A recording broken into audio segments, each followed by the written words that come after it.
My name is Clara Wilson, and I'm 29. There's a tone some people use when they know they're about to hurt you but still want to sound funny. It's that bright, performative laugh that makes everyone else in the room join in, even when they don't know what the joke is. That was the sound echoing off my kitchen tiles the night everything shifted.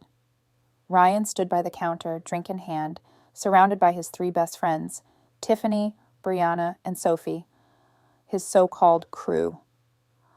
They were loud, golden with weekend energy, all planning their little escape to the lake.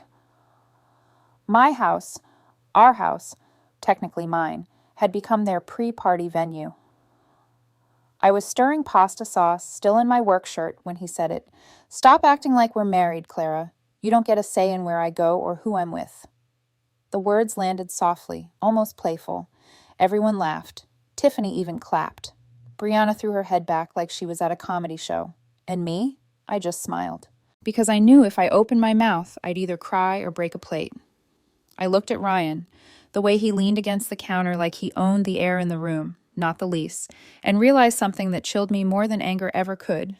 He truly believed it.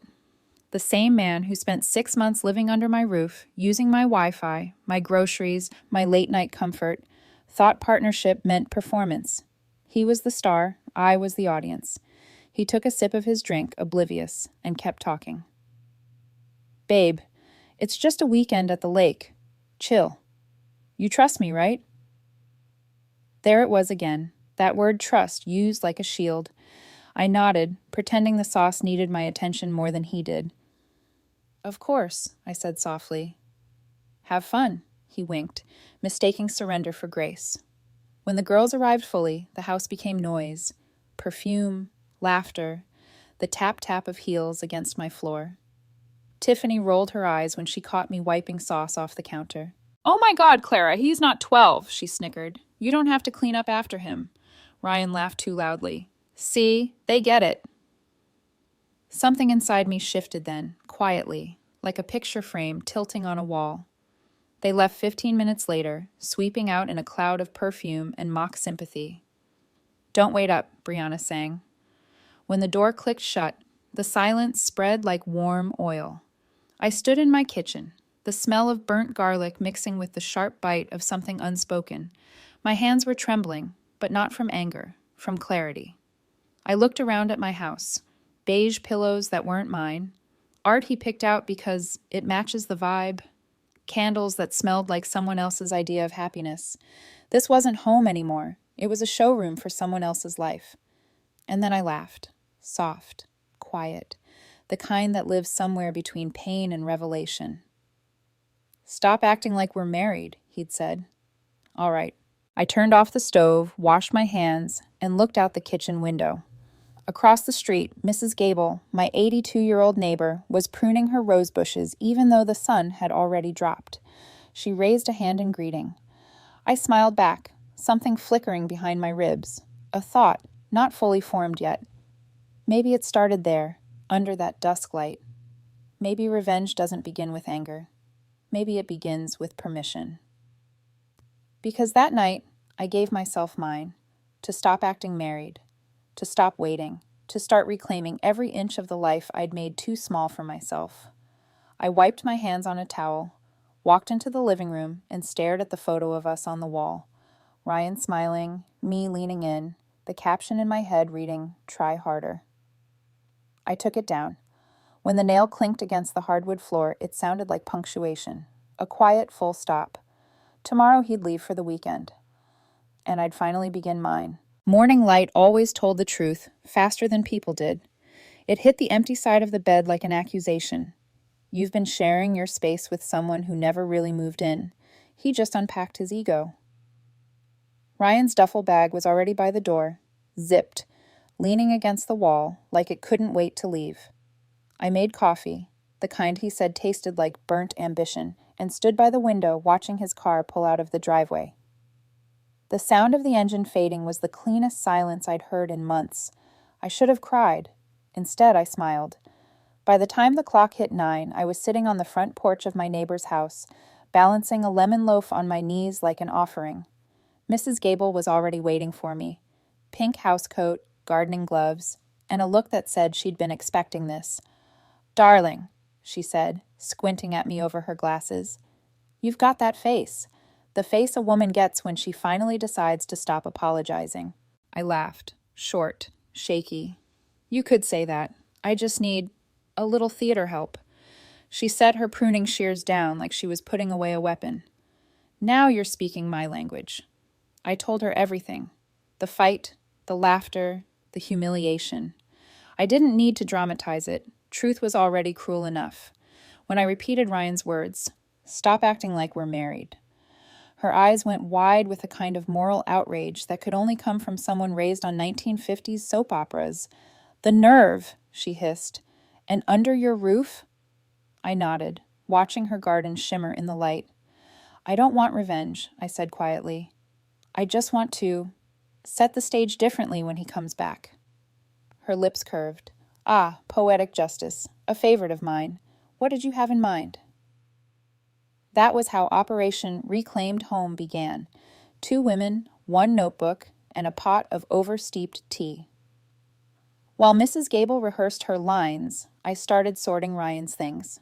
The house looked like an exhibit of my own denial, his clutter stacked over my patience. Every drawer was a time capsule. Cables, receipts, and the little evidence of someone who took without thinking.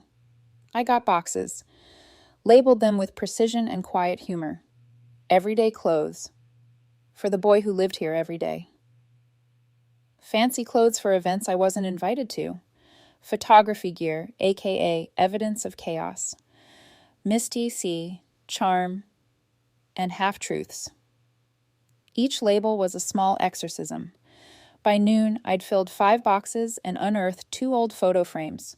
One held a picture of us at a fair, my head on his shoulder, him already looking at the camera instead of me.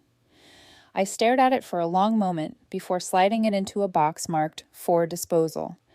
As I packed, the house made new sounds, lighter ones.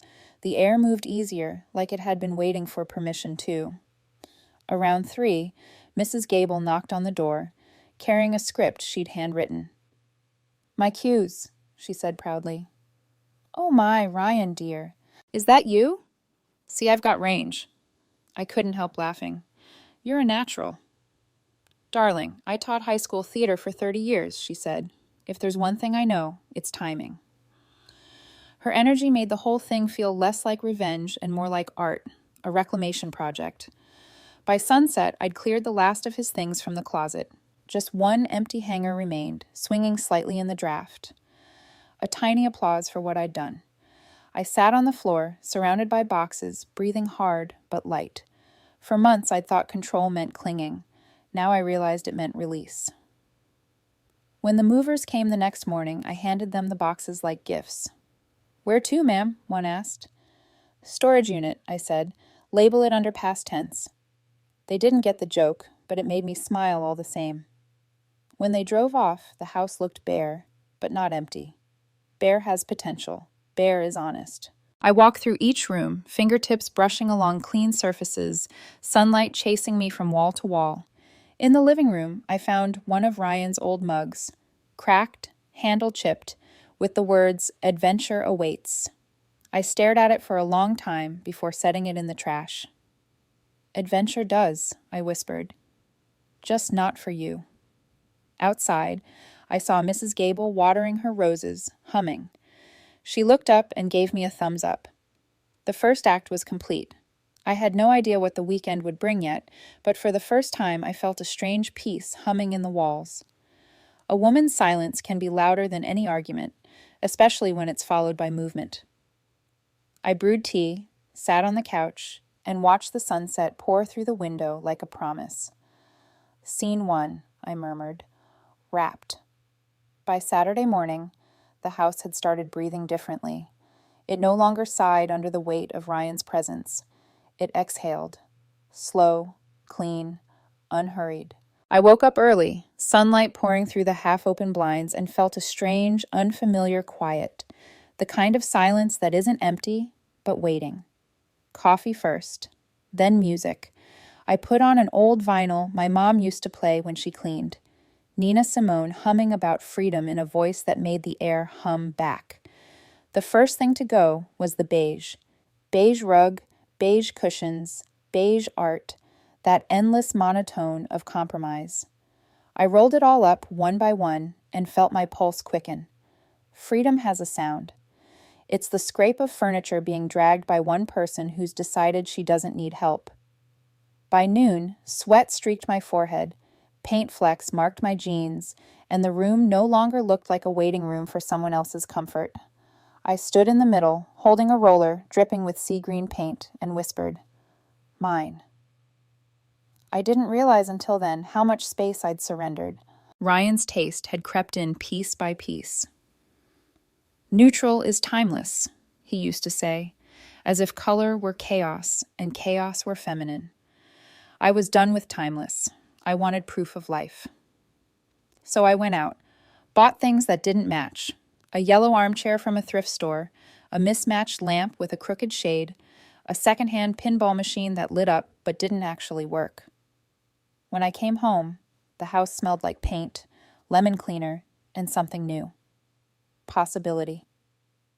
That night, I sat cross-legged on the bare floor, eating takeout noodles straight from the carton, watching the pinball machine flicker like a tiny, stubborn heart. That's when I thought about getting a dog. It wasn't spontaneous. I'd wanted one for years, but Ryan always said, "Too much work, too messy. I like to be free." The word free again. His favorite excuse for everything he didn't want to take care of. I drove to the shelter the next morning just to look.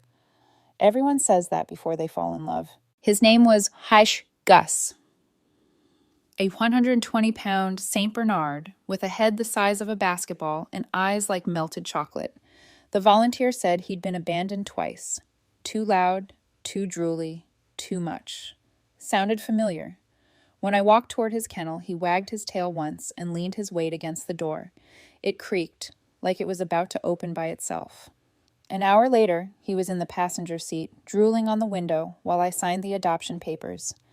Back home, Gus explored every corner like he'd been waiting for this place his whole life. He claimed the yellow chair immediately, circled twice, and fell asleep with a grunt. I stood there watching him breathe, something unclenching deep inside me. "Welcome home, big guy," I whispered. "It's ours now." By evening, the transformation was complete. The old beige world was gone. In its place stood something imperfect but alive.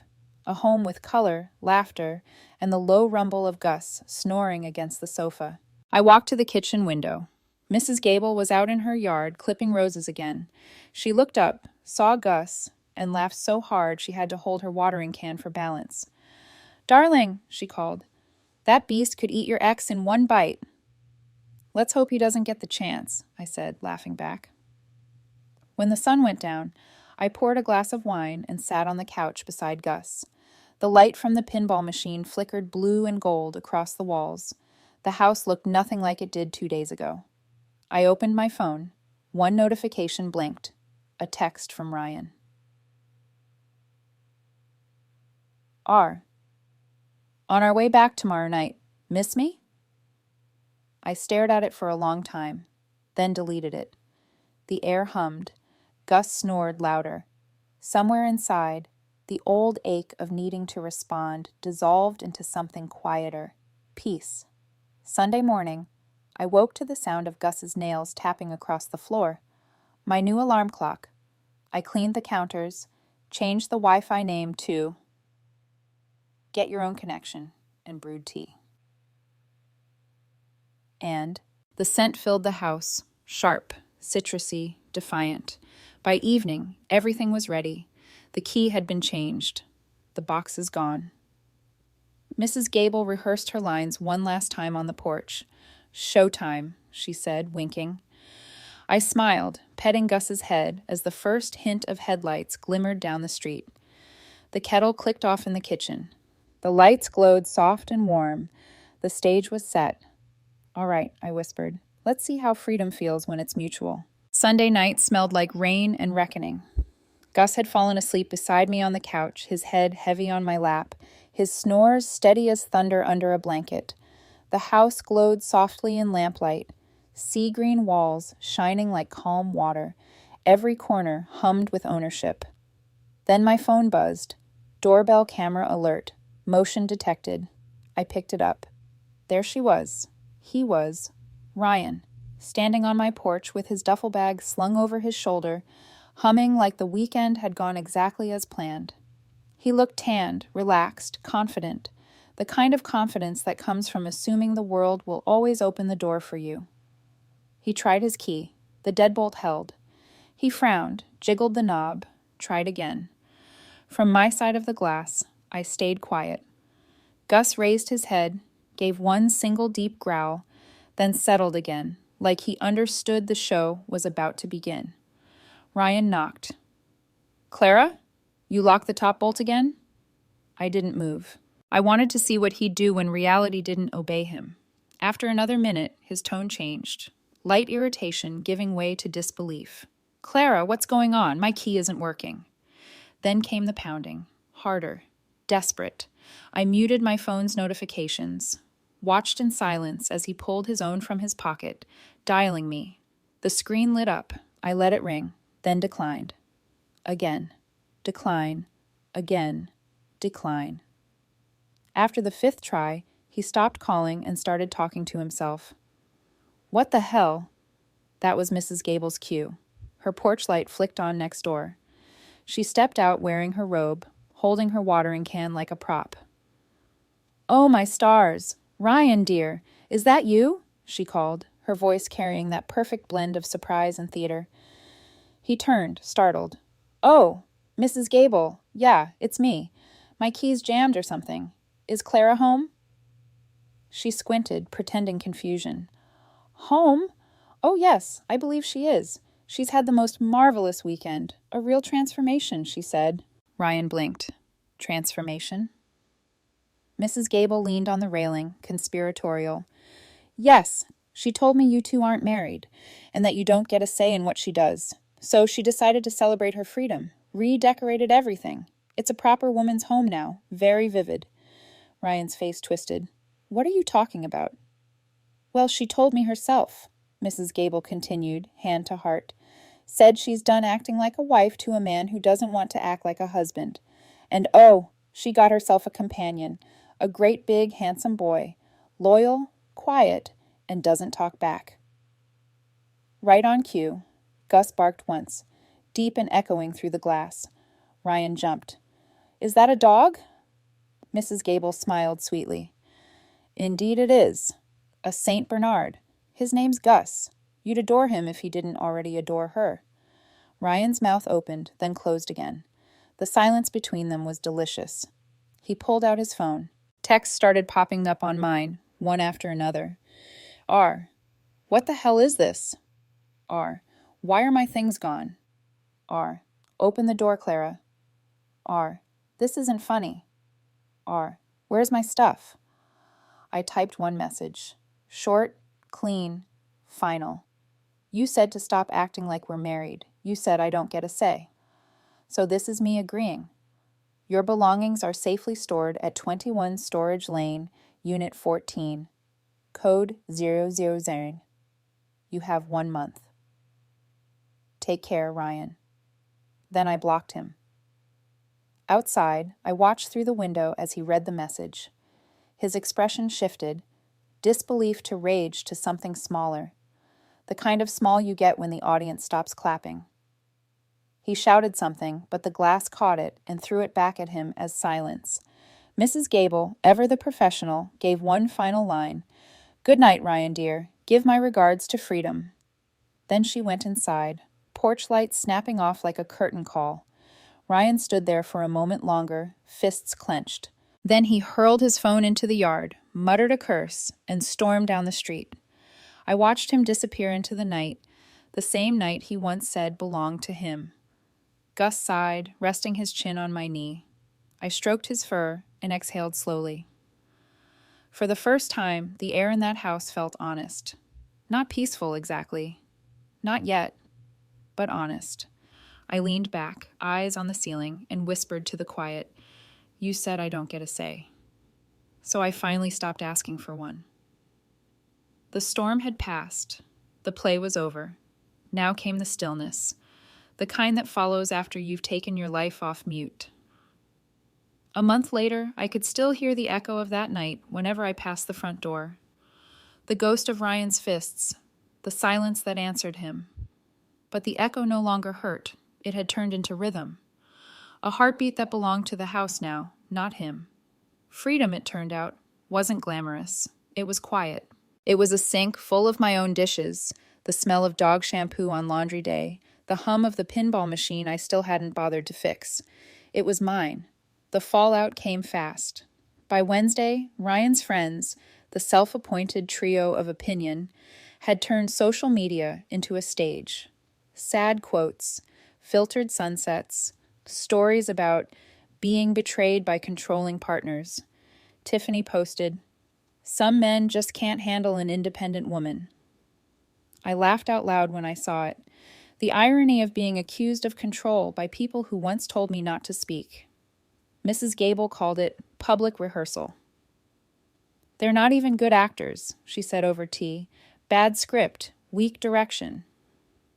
For a week, I let them have their spotlight. Then, quietly, I posted something of my own, a simple album titled Redecoration. The first photo, my old living room, beige, sterile, the smileless proof of compromise. Caption, before. The second, my new space. Sea green walls, the yellow chair, the mismatched lamp, Gus snoring across the sofa. Caption, after. The third, a selfie, me, cross-legged on the floor, coffee mug in one hand, Gus's paw in the other. The caption read, "Someone once told me to stop acting like we were married, so I stopped acting. I didn't tag anyone. I didn't need to." By morning, the narrative had flipped. Friends who had commented on Ryan's heartbreak now messaged me privately. Variations of good for you. Even people I barely knew shared the post. The photo of Gus got more likes than anything I'd ever uploaded. Ryan, predictably, went quiet. Then came the letter. A printed demand from a lawyer. Return of unlawfully retained property and damages for emotional distress. My own lawyer sent back 3 attachments: mortgage under my name, receipts for rent-free living, utilities, and groceries spanning 6 months. The case evaporated in silence. I didn't celebrate. I didn't gloat. I just opened the window, let the cold air in, and fed Gus a treat. "Guess we're legally single, huh?" I murmured. He wagged his tail like he understood. Weeks passed. The social noise died down. Tiffany and Brianna stopped posting for a while. Sophie, the quieter one, showed up one afternoon at the dog park, hesitant, carrying a coffee as peace offering. "Clara," she said awkwardly, "I wanted to say sorry about that night. We were awful." I shrugged. "You were loyal to your friend. I get it." She sighed. "She's not doing great. Moved back with her parents. Keeps saying you ruined her life." I smiled softly. "I didn't ruin it. I just stopped holding it up." Sophie laughed, the kind of laugh that knows it's true. Then she crouched down to pet Gus, who promptly licked her sleeve into submission. "Looks like you're doing fine," she said. "I am," I replied, and for the first time, it wasn't something I had to convince myself of. Later that evening, I sat in the garden with Mrs. Gable. She was trimming her roses again, humming an old tune. The air smelled like earth and second chances. She handed me a pair of pruning shears. "Cut the ones that don't bloom, dear. No point keeping stems that don't grow just because you watered them once." I clipped one, a brittle, thorny stem that had refused to flower. Watched it fall to the ground. "That one's Ryan," she said with a grin. We laughed. Gus barked once, chasing a moth, his paws digging tiny craters into the soil. The moonlight turned his fur silver. I looked around, my house glowing behind me, roses trembling beside me, and the old ache nowhere in sight. This was what peace sounded like. A neighbor humming, a dog breathing, and a woman realizing she no longer owed anyone an explanation. I took a deep breath and whispered, mostly to myself, "He said I don't get a say." Now neither of us does. Not in each other's lives. A breeze moved through the garden, soft but sure, carrying petals off the roses like confetti. Sometimes the cleanest break isn't loud. It's just believing what someone says about who they are and finally agreeing with them. Gus nudged my hand, demanding a scratch. I smiled, setting the pruning shears aside. "Come on, big guy," I said. "Let's go home."